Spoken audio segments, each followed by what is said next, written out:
तो देखिए हमने प्रीवियस वीडियो में देखा कि किस तरीके से 1 इक्विवेलेंट डिपॉजिट होता है जब आप उसके अंदर 1 फैराडे इलेक्ट्रिसिटी प्रोवाइड कराते हो। 1 फैराडे का मतलब 96,500 कूलाम इलेक्ट्रिसिटी प्रोवाइड कराते हैं। देखिए तो यहाँ पे मैं ये कहता हूँ कि व्हाट इज़ इक्विवेलेंट, क्योंकि मोल तो आप सब लोग जानते हैं कि एक मोल के अंदर उसके 6 × 10⁻23 परमाणु, आयन या अणु जो भी होते हैं वो सब होते हैं। But what is equivalent, equivalent को हिंदी में बोला जाता है तुल्यांक। क्या बोलते हैं इसको? तुल्यांक। तुल्यांक। व्हाट इज अ तुल्यांक समझने के लिए मैं आपको बताता हूँ।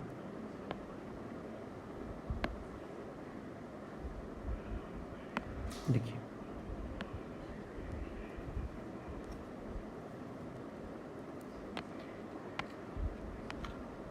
आप देख सकते हैं, देखिए आप देख सकते हैं कि व्हाट इज अ तुल्यांक। यहाँ तक समझ में आ गया आपको कि जो तुल्यांक होते हैं वो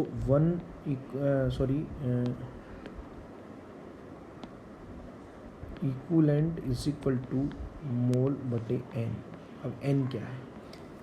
अगर देखो एन की वैल्यू 1 होती है तो फिर इक्विवेलेंट बराबर मोल हो जाएंगे। जैसे सोडियम के केस में कोई दिक्कत नहीं है, क्योंकि सोडियम जो होता है वो 1 इलेक्ट्रॉन लेकर के और सोडियम बना देता है। तो यहाँ पे एन का मान होगा 1, कितने इलेक्ट्रॉन प्रोवाइड करने पर कितना उसमें डिपॉजिट होगा। तो यहाँ पे सोडियम के केस में तो सीधी सी बात है कि बैटरी से अगर आपने 1 मोल इलेक्ट्रॉन प्रोवाइड करवाए तो उस सोडियम का 1 मोल सोडियम उसमें अंदर डिपॉजिट होगा। देखो मैं मोल फिर अभी बोल रहा हूँ, पहले नहीं बोल रहा था। सबके केस में नहीं बोल सकता, हाँ इक्विवेलेंट तो सबके केस में बोल सकता हूँ। अगर मान लीजिए आपके पास में मैग्नीशियम क्लोराइड का सॉल्यूशन इलेक्ट्रोलाइटिक सेल के अंदर, तो मैं बोल सकता हूँ कि 1 मोल इलेक्ट्रॉन प्रोवाइड करने पर 1 मोल सोडियम, 1 मोल मैग्नीशियम, 1 मोल एल्यूमिनियम, सबके लिए एल्यूमिनियम, सबके लिए इक्विवेलेंट बोल सकता हूँ, चाहे उसके ऊपर कितना भी चार्ज हो, लेकिन मोल नहीं बोल सकता। लेकिन सोडियम के केस में मोल भी बोल सकता हूँ, क्योंकि यहाँ पे एन की वैल्यू कितनी आ रही है? 1 आ रही है। तो इक्विवेलेंट और मोल दोनों क्या होंगे? बिल्कुल सेम होंगे। Okay, clear, no problem. अब देखिए यहाँ पे बात आती है कि किस तरीके से, अब ये थोड़ा सा एग्जांपल दे रहा है कि किसी का अणु भार कितना होता है। सबको परमाणु भार क्या होता है? सोडियम का सबको पता है 23 होता है, मैग्नीशियम का कितना होता है? 24 होता है, कॉपर का 63.5 होता है, इसका 108 होता है। तो देखिए ये सब इनके परमाणु भार हैं, जिनसे हमें कोई मतलब नहीं है। अब आप यहाँ पे ध्यान दीजिएगा थोड़ा सा, यहाँ पे ध्यान दीजिए थोड़ा सा कि ये जो कैल्शियम +2 है, देखिए कैल्शियम +2 को 2 इलेक्ट्रॉन देंगे तो कैल्शियम बनेगा। तो यहाँ पे कितने इलेक्ट्रॉन की रिक्वायरमेंट है? 2 की। सोडियम को 1 इलेक्ट्रॉन देंगे तो सोडियम बनेगा, ये 1 इलेक्ट्रॉन की। ये एल्यूमिनियम +3 को 3 इलेक्ट्रॉन देंगे तो एल्यूमिनियम बनेगा, ये 3 इलेक्ट्रॉन। मैं MnO4 को 3 इलेक्ट्रॉन देंगे तो MnO2 बनेगा। यहाँ पे कितने? ये सबके रिएक्शंस हैं। Fe+3 में 1 इलेक्ट्रॉन देंगे तो Fe+2 बन रहा है। हालांकि ये डिपॉजिट नहीं होगा, लेकिन एक बात बता रहा हूँ कि जिस रिएक्शन में जितने इलेक्ट्रॉन यूज आ रहे हैं उसको रिड्यूस करने के लिए वो उसके n की वैल्यू होगी। वो क्या होगी? उसके n की वैल्यू होगी। तो यहाँ पे इक्विवेलेंट को मतलब अगर मैं मोल के अंदर n का भाग दे दूँ तो मेरे पास में इक्विवेलेंट निकल करके आ जाएंगे। या मैं कह दूँ कि इक्विवेलेंट को n से गुणा कर दूँ, अगर मैं कहूँ n गुणा इक्विवेलेंट बराबर क्या हो जाएगा?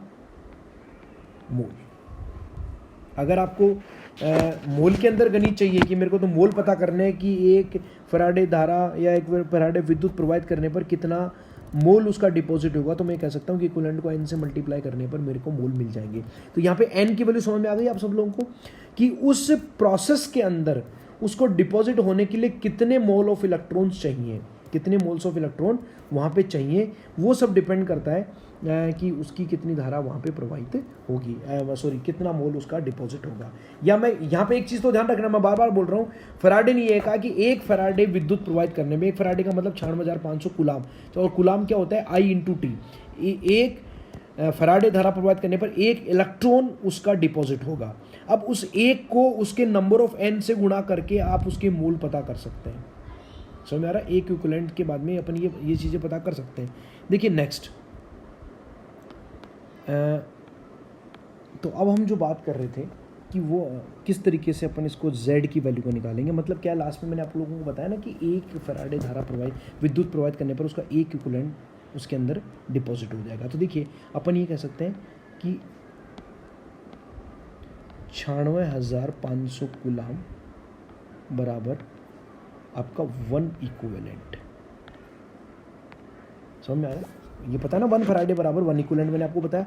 अब 1 इक्विवेलेंट का मतलब क्या होता है आपको पता है? जैसे मैं कहूँ 1 मोल बराबर क्या होगा? कितना ग्राम वजन होगा, अरे मुझे डब्लू निकालना है, डब्लू निकालना है, यहाँ पे इक्विवेलेंट्स नहीं निकालने, डब्लू कितना होगा, क्योंकि अपने को पता है, अपने भी इक्वेशन पढ़ी है, डब्लू बराबर जेड आई टी, लास्ट में पढ़ी है कि नहीं पढ़ी है। तो मुझे ये तो देखना है कि डब्लू का मतलब ग्राम में, तो जब 1 मोल उसका डिपॉजिट होता है तो अपन कहते हैं कि उसका ग्रामों में वजन कितना होगा, जितना उसका अणुभार है, जैसे सोडियम का 23 इस तरीके से। तो इसी तरीके से मैं इसको लिख सकता हूँ 96,500 कूलाम बराबर 1 इक्विवेलेंट को अपन लिख सकते हैं उसका gram equivalent mass. Gram equivalent mass का मतलब तुल्यांकी भार, उसको क्या कह सकते हैं अपन, तुल्यांकी भार। तुल्यांकी भार क्या होता है अभी बात करेंगे। तुल्यांकी भार बराबर हो गया ना आपका, तुल्यांकी भार जो होगा वो हो जाएगा आपका अणुभार बटे n। क्या हो जाएगा उसका, अणुभार बटे n। अभी बताया ना मैंने आपको, equivalent is equal to mass upon n, उसी तरीके से equivalent is equal to mole upon है, तो उसी तरीके तुल्यांकी बराबर अणुभार अपॉन n। अब देखिए अगर मैं 1 कूलाम की बात करूं, यहाँ पे किसकी बात करूं, 1 कूलाम की, 1 कूलाम बराबर GeM अपॉन 96,500, कितना हो जाएगा, GeM अपॉन 96,500 आ जाएगा, नीचे आ जाएगा। 96,500 को अपन क्या कह सकते हैं, फराडे। 1 कूलाम बराबर GeM अपॉन फराडे, 1 फराडे होता है, इस यहाँ पे देख सकते हैं। और इसको GeM को क्या लिख सकते हैं, मैंने आपको बताया ना, अणुभार बटे n, क्योंकि तुल्यांकी भार का अपने को इतना नॉलेज नहीं होता, तो अपन कह देंगे 1 coulomb is equal to molar mass. Molar mass को इंग्लिश में क्या कह सकते हैं, मोलिकुलर वेट, MW और अपॉन n आ जाएगा ना। GM बराबर MW upon n into F, और 1 कूलाम कब हुआ था, याद कीजिए 1 कूलाम कब होगा, मैंने आपको कहा था ना कि जब 1 एम्पियर की धारा 1 सेकंड तक प्रवाहित की जाए तो उसके अंदर इलेक्ट्रिसिटी किसके बराबर होगी, 1 कूलाम के बराबर होगी।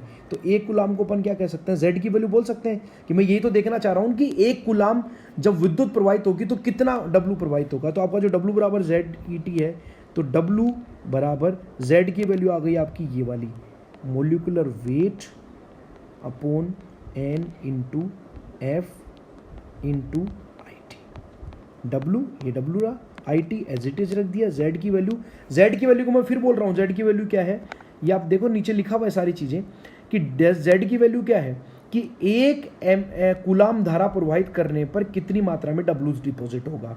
तो मैंने I की वैल्यू कितनी मान ली, 1 एम्पियर, T की वैल्यू कितनी मान ली, 1 सेकेंड, तो कितनी Q होगी, 1 कूलाम होगी कि नहीं होगी। अरे भाई Q बराबर IT होता है कि नहीं होता है, Q बराबर कितना होता है, IT होता है। तो 1 एम्पियर की धारा 1 सेकंड तक प्रवाहित करने पर 1 कूलाम धारा 1 कूलाम विद्युत उसमें प्रवाहित होगी। तो 1 कूलाम पे W कितना होगा, तो वो 1 कूलाम मैंने निकाल लिया यहाँ पे, molecular weight upon n into F।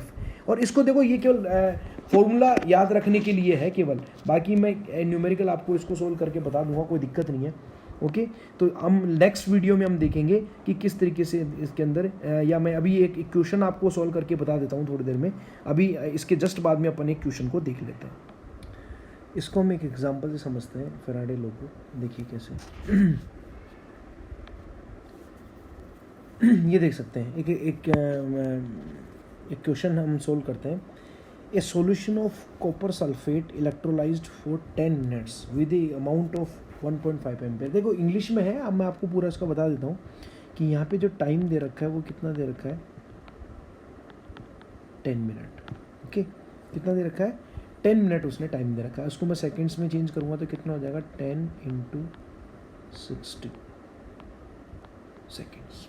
Okay, और एम्पियर दे रखा है आपको यहाँ पे, देखिए अब कितना सिंपल है, अभी आपको पता लग जाएगा।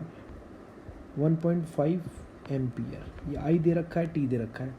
What is the mass of copper deposited at the cathode. अब देखिए क्वेश्चन का मीनिंग के लिए अपने को वो भी देखना पड़ेगा। भाई आपने जो बीकर ले रखा है, इस बीकर के अंदर जो सॉल्यूशन है वो किसका है, कॉपर सल्फेट का, जिसमें 2 आयन होंगे, कॉपर +2 और सल्फेट 2 है। कॉपर +2 ही तो कैथोड के ऊपर जाएगा, मैंने बताया ना, कैथोड के ऊपर नेगेटिव चार्ज होता है, तो कॉपर इसके ऊपर डिपॉजिट होगा, और सल्फेट किस पे ऊपर डिपॉजिट होगा, एनोड के ऊपर। तो मुझे कॉपर की बात करनी है, कॉपर कैथोड पे कितना डिपॉजिट होगा। तो वो ये कहता है, फैराडे क्या कहता है कि 1 फैराडे अगर इलेक्ट्रिसिटी उसके अंदर प्रवाहित होगी तो 1 इक्विवेलेंट किसका होगा, कॉपर का डिपॉजिट होगा। 1 फैराडे, ये हमेशा ध्यान रखना, 1 faraday is equal to 1 equivalent of copper. ये सबसे इंपॉर्टेंट चीज़ है। 1 फैराडे का मतलब 1 मोल इलेक्ट्रॉन उसके अंदर प्रवाहित होंगे, उसके लिए आपको 1 फैराडे विद्युत देनी पड़ेगी। और 1 फैराडे बराबर कितना कूलाम होता है, 96,500 कूलाम उसके अंदर धारा प्रवाहित होती है। ओके, अब देखिए हम बात कर सकते हैं, आपके पास में फार्मूला आपके सामने है, ये W इजिकल टू एम क्या है, molar mass upon N upon F, ये मैंने आपको बता दिया था। या तो आप इसके अंदर रख के कर सकते हैं, देखिए कैसे करेंगे, इस तरीके से देखिए, देख सकते हैं कैसे करेंगे। W निकालना आपको ग्राम, सीधा आपके पास में फार्मूला है, मास कितना होता है कॉपर का, मैंने बोला ना इक्विवेलेंट मास आपको पता नहीं है, इसलिए आपको ध्यान हो तो मैंने कह दिया था ना कि इक्विवेलेंट मास बराबर molar molecular mass divided by N, और नीचे फैराडे आ गया था, तो 63.5 इसका ये वो होगा मोलिकुलर वेट, मतलब अणुभार, डिवाइड N कितना होगा, कॉपर प्लस 2 को कॉपर प्लस में चेंज करने के लिए कितने इलेक्ट्रॉन चाहिए, ये कॉपर प्लस 2 है, इसको 2 इलेक्ट्रॉन दोगे तभी तो ये कॉपर में चेंज होगा कि नहीं होगा, ये कॉपर में चेंज होगा।